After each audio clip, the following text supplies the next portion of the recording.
Alright guys, welcome back. In this video I want to show you a real quick tutorial on sharpening my swivel knives.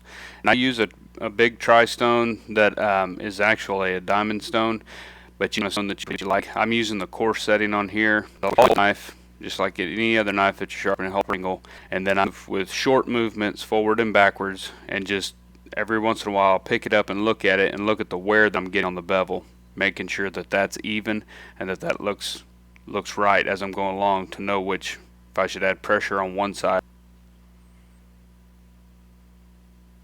The biggest thing here is to make sure that the angle on each side of that knife is basically the same. You don't want one angle steeper than the other or something like that, so just keep working it until you get it there. Now these two knives here I've got sharpened. I've gone to the stone with them, and now I'm going to stroke them on a stroke board, and I'll do a video too on how to make a stroke board, but basically it's just a piece of leather, and then we'll rub the polishing compound on there. The biggest thing to remember whenever stroking, especially a swivel knife, is to pull it at the same angles like if you were sharpening it, and then not rolling it, picking it up at the end and going back. You want to be real sure that you're not rolling the end of that knife as you're going along. Now the stroking is probably the big part of why your knife works well or doesn't work well.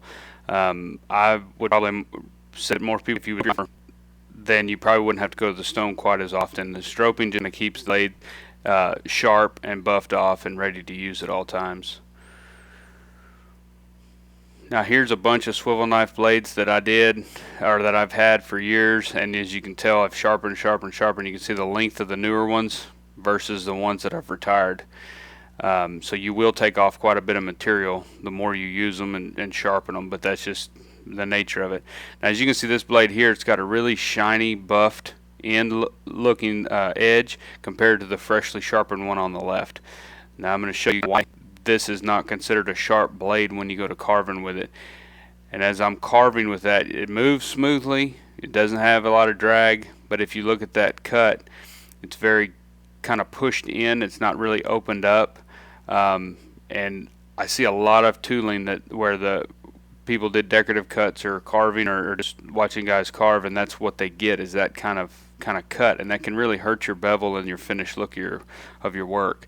Now if we take the new blade that we've just sharpened, that has a nice crisp edge that's sharp, and we go ahead and carve with that, you're going to notice a considerable difference in the depth of the cut and how it opens up and doesn't push inward from the knife pressure. So that's what we want. We want that blade to actually cut and slice the grain of that leather so that it opens the cup, so that whenever you bevel, you've got a nice crisp clean spot there to bevel up against, and not just a rolled down kind of concaved indentation from your knife.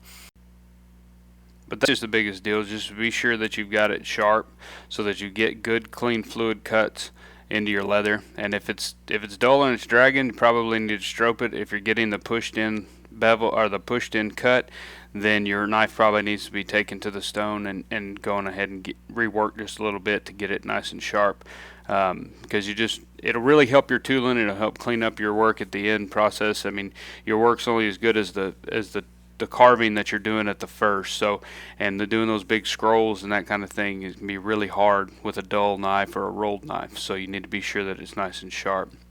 I hope y'all found this helpful. If y'all got any questions, feel free to shoot me an email, and I appreciate it.